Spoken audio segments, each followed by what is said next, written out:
আসসালামু আলাইকুম প্রিয় দর্শক, আপনাদের জন্য আমি নিয়ে এসেছি সুজির হালুয়া বা বরফি। আপনারা খুব সহজে বাসায় সুজির এই হালুয়াটা বা বরফিটা তৈরি করতে পারেন। আজকে আমি আপনাদেরকে সেই পদ্ধতিটাই অত্যন্ত সহজভাবে দেখাবো, যাতে আপনারা খুব সহজে সুস্বাদু এই বরফিটা তৈরি করতে পারেন। তাহলে চলুন শুরু করা যাক। প্রথমে আমি একটি ফ্রাই প্যান নিয়ে নিয়েছি। আমি চুলাটা অন করে দিলাম। এবার আমি এখানে দিয়ে দিচ্ছি 2 চামচ ঘি দিয়ে সুজিটা ভেজে নিলে সুজির স্বাদ ঘ্রাণটা অত্যন্ত বেড়ে যায়। আপনারা চাইলে এমনিও ভেজে নিতে পারেন। আমি 1 কাপ সুজি দিয়ে দিয়েছি এখানে। এবার ঘি দিয়ে ওই সুজিটাকে খুব ভালোভাবে নেড়ে নেড়ে মিডিয়াম আঁচে ভেজে নিতে হবে। খুব সুন্দরভাবে আপনারা এটাকে নাড়িয়ে ভেজে নেবেন যতক্ষণ এটা কিছুটা বাদামি রং ধারণ না করে। বাদামি রংটা আসলে এটাকে উঠিয়ে ফেলবেন। আমি এখানে দিয়েছি 3টা এলাচ। এলাচটা ভেঙে দেবেন না, এতে করে গালে এলাচের বিচিগুলো গেলে অস্বস্তি লাগতে পারে। আমি সুজিটা ভেজে ফেলেছি। এখন আমি এখানে দিয়েছি কুসুম গরম দুধ।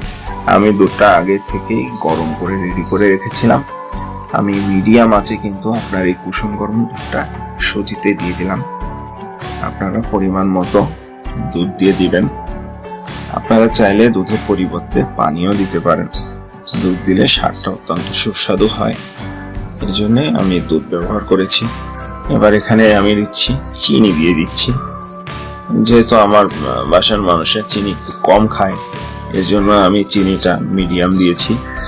আপনারা চাইলে আপনাদের চাহিদা অনুযায়ী আপনারা মিষ্টি দিতে পারেন।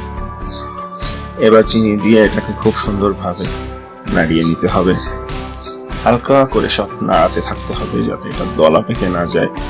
দলা পেকে গেলে কিন্তু জিনিসটা সুস্বাদু সুন্দর হবে না, খেতেও ভালো লাগবে না।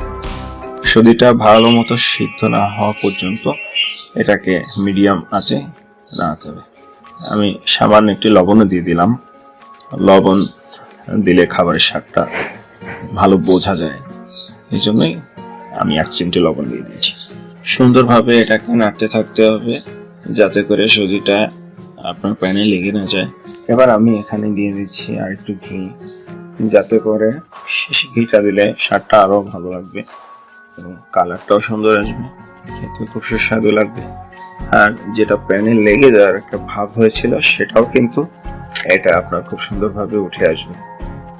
আমরা ততক্ষণ পর্যন্ত এটাকে রেডি করতে থাকবো যতক্ষণ পর্যন্ত প্যান থেকে এটা খুব সুন্দর মসৃণ ভাবে উঠে না যায়। দেখতে পাচ্ছেন এটা কিন্তু অনেকটা হয়ে আসছে। দেখা যাচ্ছে শক্ত নয়, কিন্তু আদৌ থেকে এটা শক্ত নয়, এটা নরম আছে।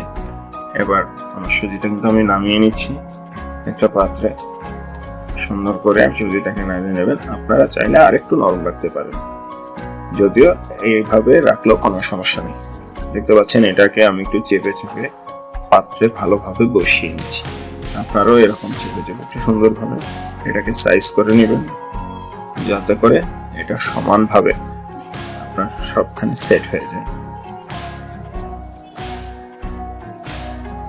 আপনারা দেখতে পাচ্ছেন। এবার এখানে আমি আগে থেকে কেটে রেখেছিলাম কাঠবাদাম, তারপর কিচমিচ, কাজু বাদাম, সেগুলো আমি উপর থেকে সুন্দর করে ছড়িয়ে দিচ্ছি। এভাবে সুন্দর করে ছড়িয়ে এটাকে ভালোভাবে আবার একটু চেপে চেপে দিতে হবে, যাতে করে এটা খুব সুন্দরভাবে এখানে সেট হয়ে যায়। দেখতে পাচ্ছেন কত সুন্দর একটা রং আসছে। আপনারা চাইলে এখানে আরো কিছু কিছু অন্যান্য বাদাম মিক্স করতে পারেন। আরো অনেক কিছুই দেওয়া যায়, যেগুলো দিলে এটা স্বাদ আরো সুস্বাদু। আমার হাতের কাছে যা ছিল আমি তাই দিয়েই আপনাদেরকে দেখালাম। দেখতে পাচ্ছেন কত সুন্দর লাগছে। আপনারা কিন্তু এভাবে তৈরি করতে পারেন। এরপর এটাকে আমি ঠান্ডা হওয়ার জন্য রেখে দিয়েছিলাম। এটা এখন ঠান্ডা হয়ে গিয়েছে। আমি এটাকে সুন্দর করে কেটে নিচ্ছি।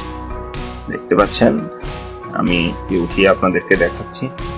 আপনারা কিন্তু এইভাবে খুব সহজে বাসায় তৈরি করতে পারেন সুজির বরফি বা হালুয়া। সবাইকে অসংখ্য ধন্যবাদ ভিডিওটি দেখার জন্য। আসসালামু আলাইকুম।